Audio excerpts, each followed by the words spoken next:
नहीं करेंगे। जब भाई क्या नाम है जेल गए थे तो उनके नाखून तक खींच लिए, उनके आज रीढ़ की हड्डी में गैप आ चुका है, वो ठीक से बैठ भी नहीं पाते, ठीक से खड़े भी नहीं हो पाते, सिर्फ किसके लिए? समाज के लिए। तो बने और वही जिला बिजनौर से पहली बार बहुजन समाज पार्टी की आदरणीय बहन जी सांसद बनी थी, तो उसी जिले से क्या नाम है हमारे भाई चंद्रशेखर आजाद जी भी संसद तक पहुंचे हैं। तो साथियों, सभी वक्ताओं ने अपने वक्तव्य में भीम आर्मी के संघर्ष से लेके आज आजाद समाज पार्टी के एक नगीना संसद में पहुंचने तक सारी आपको कहानी बताई। साथियों, समय ज्यादा हो चुका है तो मैं ज्यादा समय ना लेके मैं अपनी राजनीतिक पार्टी पे ही बात करूंगा। साथियों, कहते हैं कि समय परिवर्तनशील है, बुद्ध ने कहा है कि समय परिवर्तनशील है। साथियों, एक समय हुआ करता था, जैसे अभी हमारे निमेश जी ने बताया था कि हमारी पहले पार्टी हुआ करती थी आरपीआई, जिसका पूरा नाम रिपब्लिक पार्टी ऑफ इंडिया हुआ करता था, क्योंकि बाबा साहेब पहले हमारे कानून मंत्री रहे। जब देखा कि कांग्रेस के लोगों ने हमारे लोगों को इतना हक नहीं दिया जो देना चाहिए था, तो हमारे बाबा साहेब ने हमारे लोगों से ये दरख्वास्त की कि है मेरे बहुजन समाज के लोगों, मैंने आपके लिए संविधान बना दिया है और इस संविधान में मैंने आपको ऐसी ताकत दी है कि आप अपने जैसे समाज के लोगों को, जो कि हक वंचित समाज है, उन सब लोगों को इकट्ठा करके अपनी पार्टी बनाओ, पार्टी से आप पार्लियामेंट तक जाओ, पार्टी से आप अपने प्रदेश की क्या नाम है विधानसभाओं में जाओ, उससे आपकी समस्याओं का समाधान होगा। क्योंकि जब तक हम सिर्फ सड़कों पे रहेंगे, हम केवल मांगने वाले रहेंगे, तो हमारा समाधान वो नहीं करेंगे। क्योंकि वो लोग नहीं चाहते कि हम कुर्सियों पे बैठे, वो लोग नहीं चाहते कि हम डॉक्टर बने, वो लोग नहीं चाहते हम आईएएस बने, वो लोग नहीं चाहते हम शिक्षक बने। तो साथियों, हम उनसे उम्मीद क्या कर सकते हैं? तो तब जाके माननीय साहब ने आरपीआई पार्टी का गठन किया। आरपीआई पार्टी में जैसे अभी भाई साहब ने बताया था, तो हमारे सांसद भी बने, विधायक भी बने, पूरे देश में कहीं ना कहीं हर जगह हमारे विधायक सांसद हुआ करते थे, आगरा में भी हुआ करते थे और शायद मथुरा में कहीं ना कहीं हमारे पार्षद हर जनप्रतिनिधि आरपीआई में हुआ करते थे। लेकिन जब बाबा साहब हमें छोड़ के चले गए तो उस पार्टी के नेताओं ने भटकना शुरू कर दिया, कांग्रेस में एक दो सीटों से गठबंधन करना शुरू कर दिया। अठावले और गायकवाड़ जैसे जो नेता थे हमारे, वो लोग हमारे वोटों को बेचना शुरू कर दिया। उस एक दौर हुआ करता था, जिस तरीके से आज भाई चंद्रशेखर आजाद जी आपके बीच मेहनत कर रहे हैं, संघर्ष कर रहे हैं, भीम आर्मी का नौजवान लड़का वो भी आपके बीच संघर्ष कर रहा है। उस दौरान भी एक समय हुआ करता था, हमारे रहबर मान्यवर कांशीराम साहब जब संघर्ष किया करते थे और उन लोगों से बोला आरपीआई के नेताओं से कि अब आप लोग गलत कर रहे हैं, 2 सीटों पे गठबंधन करके आप पूरी समाज का वोट इनकी पार्टी को दिला देते हैं और ये लोग सत्ता में आ जाते हैं और फिर हमारे लोगों पे अत्याचार होता है, आए दिन हमारे लोगों को मारा जाता है, कहीं हमारी बहन बेटियों का बलात्कार होता है, ऐसी घटनाएं होती रहती हैं। लेकिन उन नेताओं ने ये समझा कि ये तो नौजवान लड़का है, ये आके हमें राजनीति सिखाएगा। तो साथियों, जब उनके लाख प्रयासों के बाद वो नेता नहीं माने तो मान्यवर साहब ने, जैसा कि बाबा साहब आगरा में आके रोए थे कि मुझे मेरे पढ़े लिखे लोगों ने धोखा दिया, क्योंकि बाबा साहब ने हमारे समाज के पढ़े लिखे लोगों के लिए, जो भी अधिकारी हुआ करते थे, उनके लिए बहुत संघर्ष किया। जैसे ही बात कुछ भी आती थी उनके साथ चल पड़ते थे। तो मान्यवर साहब ने उन लोगों को इकट्ठा करना शुरू किया जो कि सरकारी कर्मचारी अधिकारी लोग थे। उनके माध्यम से बाबा साहब ने बामसेफ का गठन किया। बामसेफ में 8 दिन तक पंजाब में पहले क्या नाम है कैडर की बैठक की गई। कैडर में पूरे देश से लोग आए, उन लोगों को तैयार किया गया और उन लोगों को समाज के बीच भेजा गया कि जाओ अब आप अपने क्षेत्र में जा जाके अपने जिले से, अपने गांव से, अपनी बस्तियों से, अपने मोहल्लों से नए नए नेता तैयार करो, क्योंकि हमें इस देश पे राज करना है। क्योंकि जब तक हमारा दल नहीं होगा तो हमारा बल नहीं होगा, और जब तक बल नहीं होगा तो हमारी समस्याओं का हल नहीं होगा। तो साथियों, तब जाके बामसेफ के लोगों ने अपने कैडर के माध्यम से नौजवान युवाओं को तैयार किया। अभी काफी सारे जो साथी हैं हमारे बीच बैठे भी होंगे। अभी हमारे जिलाध्यक्ष जी बता रहे थे, यहाँ एक बाबूजी थे, उनकी मुझे कहानी बता रहे थे, बड़े ही शायद बाबूजी वो बैठे हैं ग्रीन शर्ट में, नथीलाल बाबूजी बता रहे थे हमें, इन्होंने इतना संघर्ष किया है कि जो मनुवादी लोग हैं वो उनसे कांपते थे। इनके लिए मैं चाहूंगा कि आप लोग ताली बजाकर इनका स्वागत करें। बाबूजी, आपका संघर्ष हम पीछे नहीं रहने देंगे। जितनी मेहनत आपने करी है उससे 100 जगह मेहनत हम करके दिखाएंगे और आपका नाम पीछे नहीं रहने देंगे। तो साथियों, जब बामसेफ के लोगों ने हमें नेता अपना तैयार करने लगे समाज के बीच जा जाके, तो फिर मान्यवर साहब ने कहा कि अब हमें राजनीतिक पार्टी बनानी पड़ेगी, क्योंकि तब तक हम सड़कों पे संघर्ष करते रहेंगे। संघर्ष तो कर लेंगे, समाज के लिए आवाज तो उठाएंगे, लेकिन सत्ता की चाबी तो मनुवादियों के लोगों के हाथ में ही है। वो हमारे लिए संविधान में ऐसा कोई कानून तो बनाएंगे नहीं, कानून तो पहले से ही बने हुए हैं, लेकिन वो हमें अधिकार देंगे नहीं। डीएम उनके होंगे, एसएसपी उनके होंगे, थानेदार उनके होंगे, हर जनप्रतिनिधि उनका होगा, तो हमें कैसे मिलेंगे? कहने के लिए तो हमारे पास 131 सीटें हैं जहां हमारे शेड्यूल कास्ट के सांसद बैठे हैं, लेकिन वो मूक बने रहते हैं और बोलते नहीं है, ना समाज के लिए आवाज उठाते हैं। आज से पहले आपने कभी देखा कि संसद में जय भीम के नारे लगते थे? आज से पहले आपने कभी देखा संविधान को साक्षी मानते हुए शपथ ली?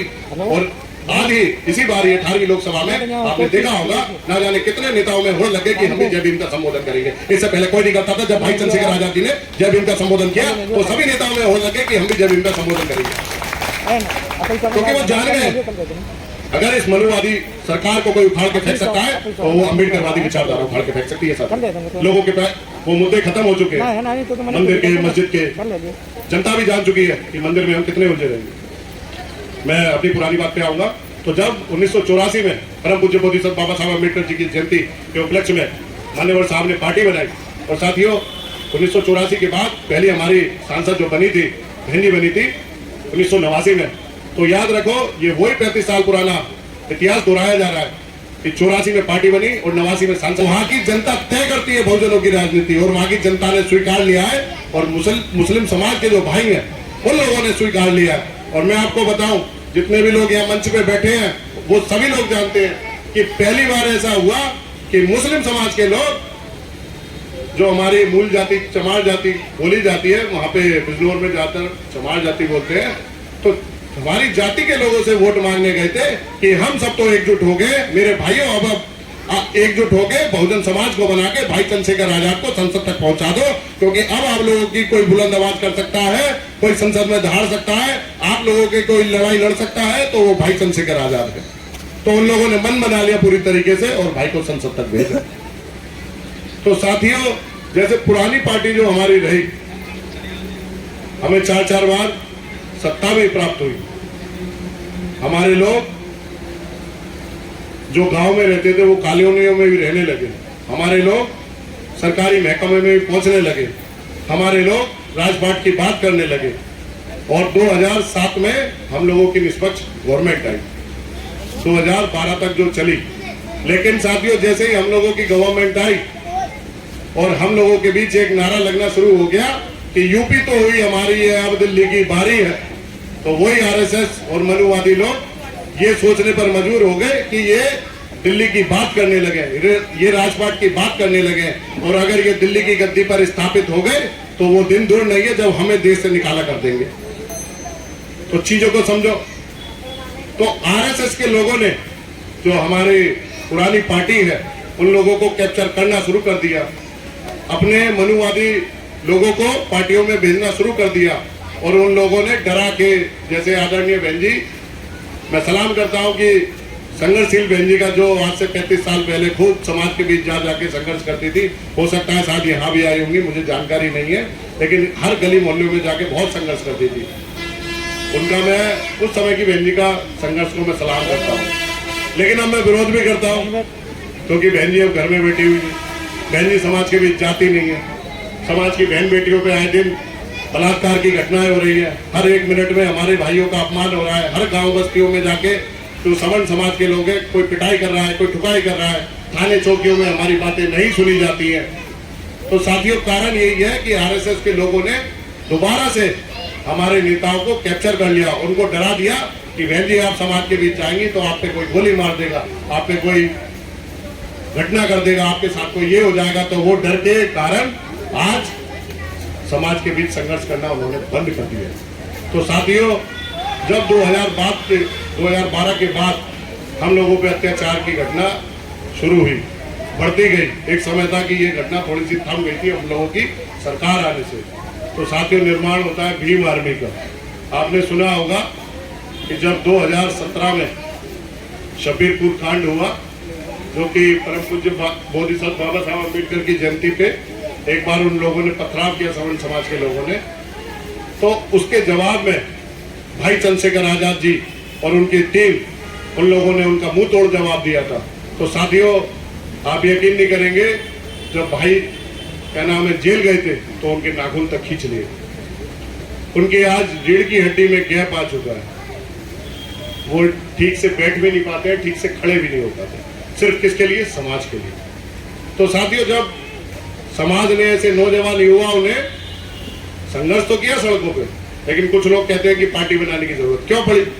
तो साथियों, पार्टी बनाने की जरूरत इसीलिए पड़ी कि कब तक सड़कों पर दौड़ते रहते, कब तक समाज की आवाज उठाते रहते, क्योंकि आवाज तो जब तक नहीं सुनी जाएगी जब तक संसद में नहीं जाएगी, आवाज जब तक नहीं सुनी जाएगी जब तक विधानसभा में नहीं जाएगी। तो साथियों, हमारे भाई ने काफी प्रयास किया बहुजन समाज पार्टी की आदरणीय नेता बहन जी से कि बहन जी आप हमें अपने साथ लो और हम आपके नेतृत्व में काम करेंगे, लेकिन बहन जी को ये स्वीकारना नहीं था, क्योंकि बहन जी नहीं चाहती थी कि कोई नौजवान युवा आगे बढ़े, क्योंकि उन पे आरएसएस की पकड़ है। आरएसएस के लोगों ने उनको कैप्चर कर लिया। अब वो उस डर की वजह से समाज के बीच नहीं आती है। कहते हैं ना कि लोग जैसे ही लोभ लालच में पड़ जाते हैं तो वो डरना शुरू कर देते हैं, क्योंकि सबको पता है यहाँ समाज के जितने भी नौजवान युवा बैठे हैं, बुजुर्ग लोग बैठे हैं, कि पैसा कितना आ चुका है। तो उनको डर है कि कहीं मुझे जेलों में न डाल दे। और वहीं ये नौजवान संघर्षशील युवा बैठे हैं और हमारे सांसद जी बैठे हैं, उनको कोई डर ही नहीं है। उनको डर नहीं लगता कि कोई हम पे रासुका लगा दीजिए, हमको डर नहीं लगता कि कोई हमें जेल भेज दीजिए। हम तो नहीं डरते, हम तो आपके भी संघर्ष करते रहेंगे और अपने समाज की आवाज उठाते रहेंगे। साथियों, आज से 4 साल पहले इस मथुरा की रार बधार की घटना है। आप यकीन नहीं मानेंगे, हमारे साथ संघर्ष के साथी दिलीप सागर जी भी रहते और हमारे संघर्ष के साथी हेमेंद्र भाई भी थे और काफी यहाँ से साथी थे। उस समय कोरोना काल चल रहा था और हमारे ही लोगों को मतलब सोच तक करने के लिए नहीं जाने दिया रहा था। हमारी महिलाएं अगर सोच करने के लिए भी जा रही थी तो उनको नहीं जाने दिया जा रहा था। समाज के लोग उन पे यह आरोप लगाने लगे कि तुम कोरोना फैला रहे हो। जैसे ही हमारे जिलाध्यक्ष जी को पता पड़ा तो उन लोगों ने हमें बताया। वहाँ हमारे प्रदेश के अध्यक्ष रहते थे सिकंदर बोध जी, तो हम उनके साथ आगरा से चलकर आए, रार बधार तक गए और हमने अपने लोगों को बताया कि भाई अगर आपकी ये लोग इस तरीके से आपके साथ अत्याचार कर रहे हैं तो हम आपकी आवाज उठाएंगे। वो लोग हमारे साथ हो गए और जैसे ही वहां के मनुवादी लोगों को पता पड़ा, आप यकीन मानिए मैंने पहली बार ऐसा दंगा देखा था कि वहां पे हम लोगों को घेर लिया गया था पूरी तरीके से। जितनी तादाद में हम सब लोग हैं, इससे ना जाने 10 गुना तादाद में वहां पे लोग इकट्ठे हो गए। जिस गली से हम निकल रहे हैं उसी गली से भीड़ आ रही थी लठ लेके, हमें मारने के लिए, हमें पीटने के लिए। और आप यकीन मानिए उस समय बाबा साहब का बनाया हुआ संविधान नहीं होता तो हम यहाँ जिंदा नहीं होते, कई मूर्तियों में टंगे होते, चाहे वो दिलीप सागर जी हो, चाहे हेमेंद्र भाई हो, चाहे मैं स्वयं हूँ और जितने भी लोग वहां पे मौजूद थे। तो उस समय मैंने बड़े भाई एडवोकेट चंद्रशेखर आजाद जी को कॉल किया आनंद फानंद में। मैंने उनको बताया कि भाई हमको यहाँ पे घेर लिया गया और आप यकीन मानिए 5 मिनट के अंदर पूरा रार बधार छावनी बन चुका था। जब ना तो भाई सांसद थे, ना हमारा कोई पार्षद था, ना हमारा कोई जनप्रतिनिधि था, तो पूरा गांव छावनी बन चुका था। ये सिर्फ किसकी बदौलत? भाई के संघर्ष की बदौलत, क्योंकि वो लोग जानते थे कि आज ये लोग संघर्ष कर रहे हैं, अगर हमने इनके लोगों को कुछ हो गया तो मथुरा में दंगा हो जाएगा। तो उस चीज को देखकर मतलब तुरंत एसएसपी ने एक्शन लिया और क्या नाम वहां पे पुलिस भेजी और हम लोगों को वहां से बचा के लाए और थाने में ले गए। हम पे कौन से विधायक थे वो जिन्होंने जो बीजेपी के विधायक थे श्याम सुंदर शर्मा, उनके कहने पर, उनके दबाव में हम लोगों पे 7-8 धाराएं लगा दी गई, जबकि हम लोगों का कसूर कुछ नहीं। तो जब भाई ने फोन किया तो सारी धारा हटाई गई। ये होता है कि अपनी बात मनवाना। ये संघर्ष की तो जीत है कि आज भाई संसद में पहुंचे, सड़क पे इतना संघर्ष करके संसद तक पहुंचे, क्योंकि हमारे भाई में तो कुछ था नहीं। चुनाव हमारे जनता ने जीता है, चुनाव आप लोगों के आर्थिक सहयोग से जीते। अब ये बात तो तय हो चुकी है कि रानी के पेट से ही राजा पैदा नहीं होगा, राजा पैदा अब क्या नाम है वोट की पेट से पैदा होगा। तो ये लोग हम जानते हैं कि हम लोग अगर एकजुट हो जाएं तो हम प्रदेश में क्या दिल्ली पे भी हम राज कर सकते हैं। अब राज करने के लिए, राजपाट करने के लिए हम लोगों का एक होना बहुत जरूरी है। और जब तक हम एक नहीं होंगे हम बटे रहेंगे। क्योंकि टुकड़ों में बटा हुआ समाज कभी शासक नहीं बन सकता। ये आदरणीय बड़े भाई चंद्रशेखर आजाद जी हमें सिखाते हैं और वो बोलते हैं। तो अब जरूरत है कि हम सब एक होके अपनी नई पार्टी आजाद समाज पार्टी से जुड़े और उसके आने वाले जो भी चुनाव होंगे, जैसे अब सबसे पहले जो चुनाव आएगा जिला पंचायत का, तो ये शायद पर ये क्षेत्र तो नगर निगम में आता है, तो जिला पंचायत का चुनाव आएगा। जो भी गांव से जुड़े हुए लोग हैं वो जो भी मतलब पार्टी के हाईकमान मतलब वहां से नेता चुन के भेजेंगे, जो भी प्रत्याशी आपके बीच जाएगा, तो आपसे दरख्वास्त है, मेरा हाथ जोड़ के निवेदन है कि आप उस प्रत्याशी को वोट दीजिएगा। क्योंकि अगर अब नहीं जागे तो यकीन मानिए, क्योंकि अकेले भाई वहां कुछ नहीं कर सकते। जब तक हम सत्ता में नहीं होंगे जब तक हम कुछ नहीं कर पाएंगे। तो हमें सत्ता में आना जरूरी है। भाई सांसद बने हैं, भाई संसद में आवाज उठाएंगे, लेकिन हमारा सत्ता में भी आना अति आवश्यक है। बिना सत्ता के कुछ नहीं हो सकता।